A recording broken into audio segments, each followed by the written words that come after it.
I'm Elizabeth Wardle, and I teach writing at the University of Central Florida, where I'm also the department chair, and I have been the director of first-year composition for the last 4.5 years. And I'm the co-author of Writing About Writing. I'm Doug Downs. I teach at Montana State University. I'm director of composition there, and I'm co-author of Writing About Writing. When I was a graduate student, my dissertation was about how effective composition classes were. And basically I found a lot of depressing things as a result of that. And that led me to thinking about what are some other ways to teach composition that might be useful given what we know about research.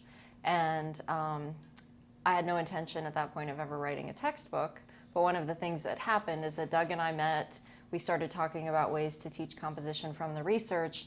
We started working on that, we wrote an article about that, and then people started asking us, well, is there a book to go along with that? And so our first idea to write a book really came from people saying they were interested in the approach that we were advocating for, but that they really would like some resources in order to be able to do that. I got interested in writing about writing back when I was looking around for dissertation projects, and I was really interested in composition pedagogy, and I was just thinking about the distance you sometimes get between what it seems like you want the course to do and what it actually winds up doing, and realizing that much of the problem was that we know all of this stuff about writing. We have all of this research that tells us quite a bit about what it is to experience writing, what it is to actually get it done. But so much of that knowledge we never actually teach in our courses. And I started wondering what would happen if you just taught what we know, which I had never seen really happen in a writing course. I met Elizabeth as she was working on kind of a different part of the same project at the same time, and we started thinking about, well, we should write about teaching this, but then it's going to be really hard for a lot of people to teach unless there's a textbook for it. And we thought that maybe we would try and get writing scholars to talk to students about just what their scholarship says. But as we thought more about it, we thought, no, just show the scholarship itself. It'll be a little challenging for students to read very often, but there's real value in that. That's part of the whole writing about writing approach. So that kind of led us to the idea of a textbook that was an anthology of writing research that was set up suitable for freshman composition courses. So it's really sort of, I think, a foundational assumption that as a field we know some things about writing that we should be acting out of, and that we should have a course in which students learn some of the concepts about writing that we've learned about as a field. And so I think it's really more of a philosophy about how we can act out of our field's knowledge and what we should be doing in a composition class, and that there are many, many ways to do that, sort of many paths out of which to act on that philosophy.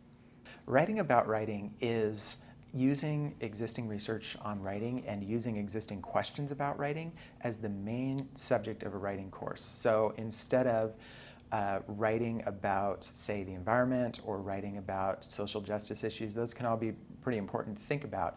But in the same way that chemistry is the subject of a writing course, or biology might be the subject of a biology course, we want writing to be the subject of a writing course. And so the way that you make writing the subject of a writing course is to actually study it, to take questions that we're genuinely asking about writing right now and saying, let's find out what we know and what we'd like to know more about, and have you do that research.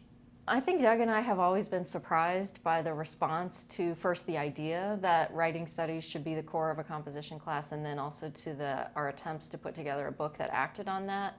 But I think one of the things that we've learned is that we've all known and felt as composition teachers for a long time that something just isn't right, something isn't working. And so I think this approach sort of taps into what people who teach writing regularly already know, which is that what we're asked to do in first-year composition is not a reasonable thing. We're being asked to inoculate students so that they write well for all settings forever. And anyone who's ever taught writing or tried to write knows that that's just not a thing that can happen. And so I think that the approach is successful because in a way it sort of is a relief to learn that this feeling that you have that what you've been doing in your composition class isn't working is a reasonable thing to feel, that research supports that, and that there is something else that you could do that we think could have a better impact on students. So I think part of the reason people responded so positively to the idea was that it enabled them to sort of say out loud what they'd been concerned about related to their comp classes, and then also not just to give up, to throw up their hands and say, well, it's not working, there's nothing I can do, but then to say, well, there's something else that I can do, and research and theory suggests that this will work.